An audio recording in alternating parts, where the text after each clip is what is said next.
All right, let's jump into some segments. So we're going to try out a new segment today, ladies, and I want you to chime in whenever you want. Cool. You know how people love the true crime series? I mean, they're so popular, right? Yeah. So I do think there's a certain correlation between those type of stories where you talk about what happened and break it down, and some of the more crazy malpractice stories where medicine goes like truly wrong. Yeah. So I'm going to do a happen. true malpractice story. This is a malpractice story that involves locked-in syndrome. So it's actually kind of a crazy one. Never heard of that syndrome. You've never heard of it? Oh, you're going to hate it. Locked-in. It's horrifying.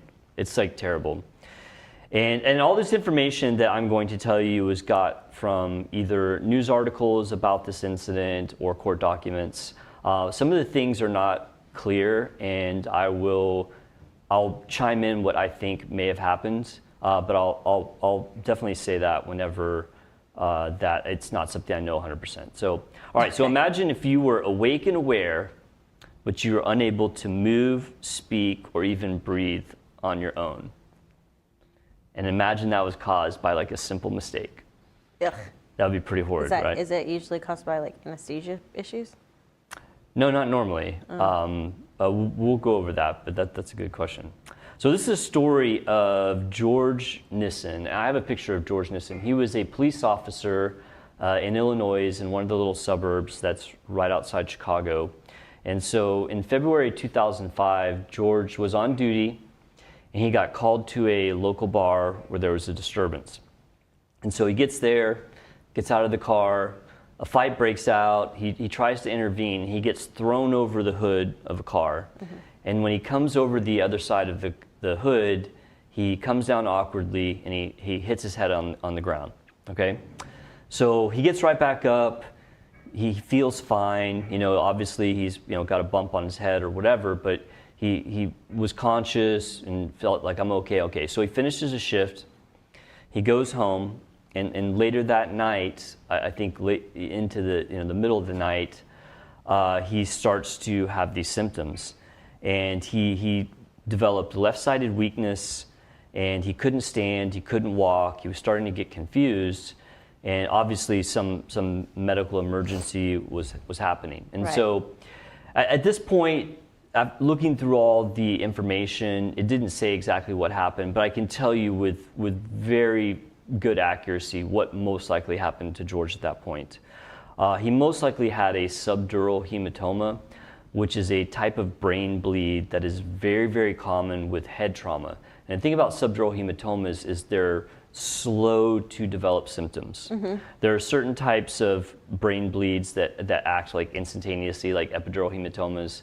But subdurals are very insidious. They can happen minutes, hours, or even days after the incident.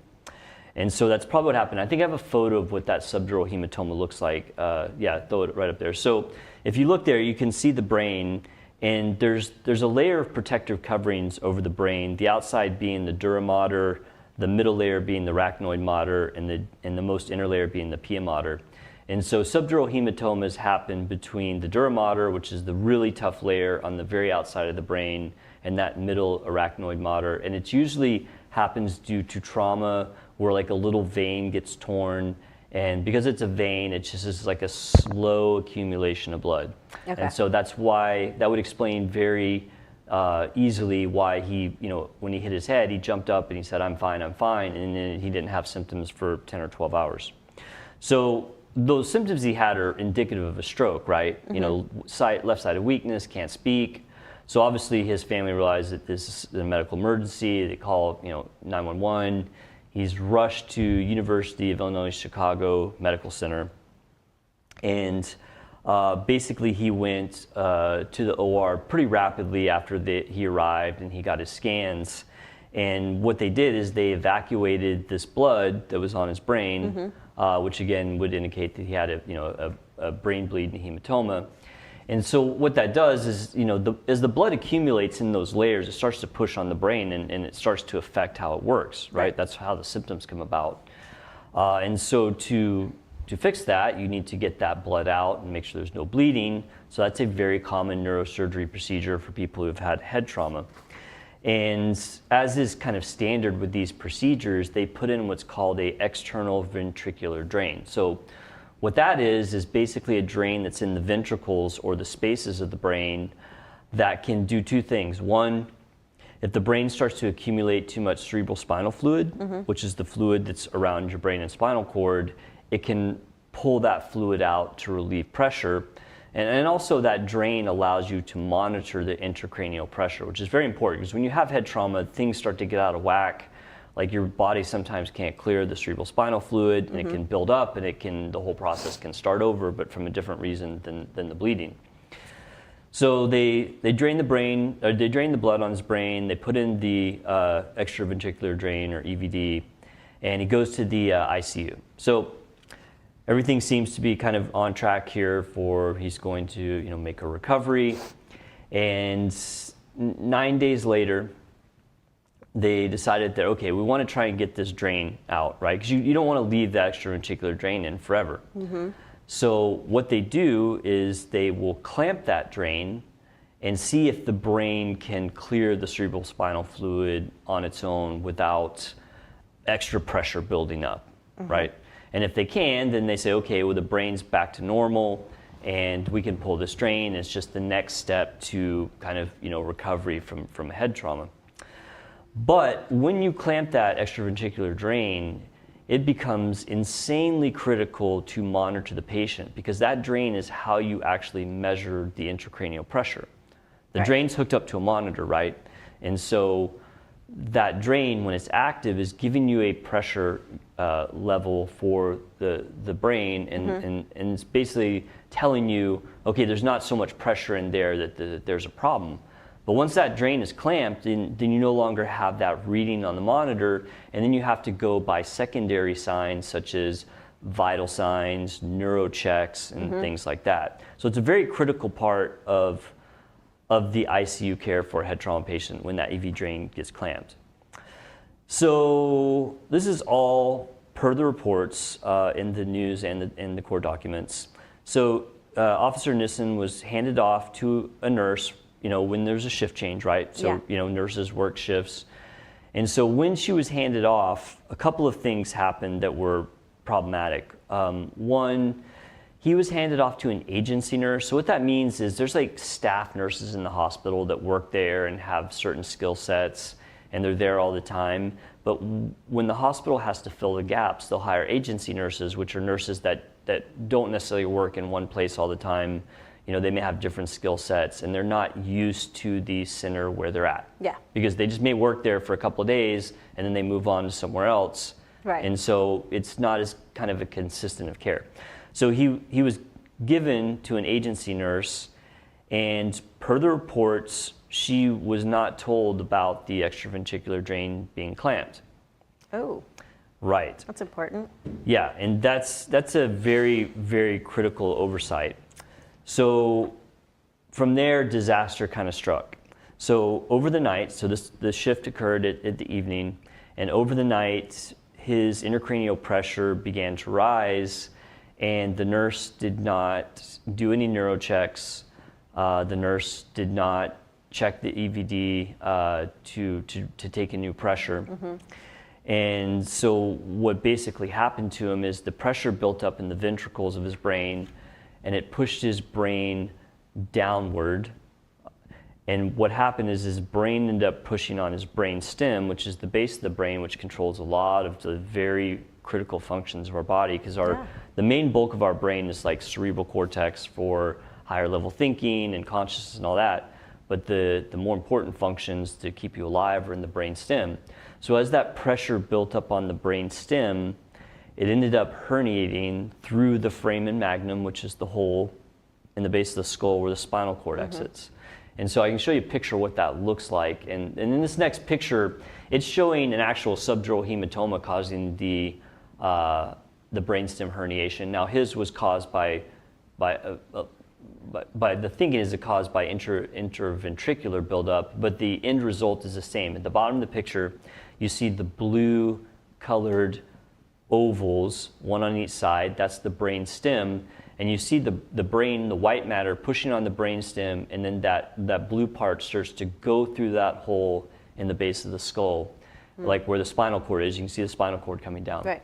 And so when the brainstem gets herniated or pushed through that foramen magnum, it very commonly cuts off the blood supply to it, which is a absolutely critically bad thing to happen.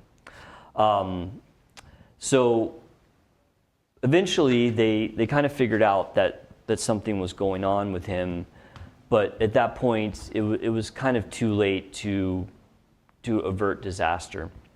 And so they were able to save his life, but unfortunately the injury to his brainstem resulted in a condition that I mean, I'll ask you guys, I would rather not be alive than what happened to this poor man. He basically lost all ability to move. He lost all of his speech and swallowing. He lost the ability to breathe on his own, but his brain, his cortex, which allows for consciousness and to be awake and to think normally like anybody else would, was spared. So they call that locked in syndrome, because you're basically locked into a body. He sounds like truly a vegetable, except he's awake. Except that you're fully conscious. Yeah. Which is just an absolute horrible thing. And I've actually treated a couple of patients with locked-in syndrome. When I was in training, we had at least one patient that was a neuro or head trauma that got locked-in syndrome that I remember taking care of. Of course, that was many years ago. But more recently, I treated a locked-in syndrome that was actually a result of, have you guys ever heard of Lou Gehrig's disease, ALS? So the end result of ALS, or amyotrophic lateral sclerosis, is a type of locked-in syndrome, because it basically destroys all the neurons up to kind of the brainstem, and then you're left with your higher cortex. And really the only way that these people can communicate with the outside world, whether it be from the trauma like Officer Nissen received, or in the case of ALS, is blinking. Gosh. Yeah, they can move their eyes and they can blink, but that's literally the only thing that they can do. So it's just absolutely a horrible outcome. Yeah, that's really sad. Yeah, it's tragic, and it's all because somebody didn't check, basically vital signs or check a pressure monitor. So obviously this went to malpractice. Almost immediately after this happened, the family sued. So who all got sued? Well, University of Illinois Chicago Medical Center got sued. Two of the staff nurses at the University of Illinois Medical Center were also named. The charge nurse, who's kind of overly responsible for how nurses in ICU, do their business. The nurse that handed off to the nurse that was on duty when it happened. The agency nurse who was actually taking care of him that missed the changes. And then the staffing agency which supplied the agency nurse. And so their arguments were that there was negligent monitoring of the intracranial pressure, which is absolutely true. Yeah. Failure to notify a physician, which was true. No physician was called all night. Improper shift handoff, because they basically said, okay, the first nurse didn't tell the second nurse that it was, hey, by the way, it's super critical for you to do X, Y, and Z. Yeah. They argued that there was an unqualified caregiver assigned. So the agency nurse had no experience in neuro ICU at all, allegedly, which is bad. I mean, nurses all have general skills, but it's not a great idea to throw a nurse into something as complex and critical as, say, a neuro intensive care unit or a cardiac intensive care unit if they don't have experience in it to some degree, because those things are, very life and death, and things can delicate. It's very delicate. Things can change very rapidly, and if you don't have experience in that, then you're much more likely to miss something, and that's exactly what happened in this case. And they argued that those four things directly caused the permanent injury to Officer Nissen. So outcome of this, in January 2011, settlement was finalized with the courts. without a trial. Basically, the hospital said, yeah, this is our fault. We don't want to go to court. We want to settle. It was $17.7 million verdict. $16.2 million was paid by University of Illinois Chicago Medical Center. $1.5 million was paid by the staffing agency. And that's good because somebody like that's going to need lifelong care. It's going to be very expensive to care for somebody like that. That's in that kind of especially if he was a provider for his family. Right, exactly. Took his livelihood away from him. Took his livelihood away. Not only that, but he's going to need care. So definitely that was I guess a somewhat good thing and a very, very horrible outcome. But sadly, Officer Nissen did pass away in March of 2015, which is, he lived 10 years after this occurred, which is almost in itself kind of surprising. People that are in a state like that where they can't move, they're quadriplegic, but even more than that, they can't communicate. He couldn't even swallow. Yeah, they had to have a feeding tube, breathing machine, all of that. And so, that really puts you at a high risk for, lots of medical complications. And, it's much more likely quadriplegic will get sick over, somebody who has the ability to move around. Right. So he did pass away in 2015, which is sad. But yeah, that case is crazy. That's a very, in my opinion, pretty gross negligence when something as critical as clamping a extraventricular device happens. I mean, there's definitely protocols for what should be done, and if it's not done and there's a bad outcome, I mean, I'm not surprised whatsoever that they didn't take this to trial. The hospital's like, yeah, we're not going to fight this. Yeah, that would be like a lot of bad. Right, bad press. It'd be drawn out. It'd be drawn out. Spend more money. They basically came to an agreement with the family, which was the right thing to do, I think, in this case. But kind of crazy stuff. You don't see locked-in syndrome very often. Like, that's a pretty rare thing, especially from trauma, because typically people that get injured enough to get locked-in syndrome don't survive. Yeah. And so, he did survive. So it's just a crazy case, and for a very kind of careless mistake reason. Yeah, it's just one of those reminders that, you can't take, it's like flying, right? You can't take it for granted. Like medicine and, surgery and the aftercare, it becomes routine when you do it day in, day out. But I mean, it is critically important to make sure that everything's done properly because, the outcomes can be devastating. Yeah, I think it just shows like how necessary it is for teamwork within a hospital. Exactly. Yes, there's definitely a breakdown. No communication at all. There's definitely a breakdown in the team there. Some bad decision making by, the agency company, the charge nurse. Sometimes when you talk about bad outcomes, you talk about Swiss cheese, right? In order for the bad outcome to occur, the Swiss cheese has to line up so that there's a hole all the way through.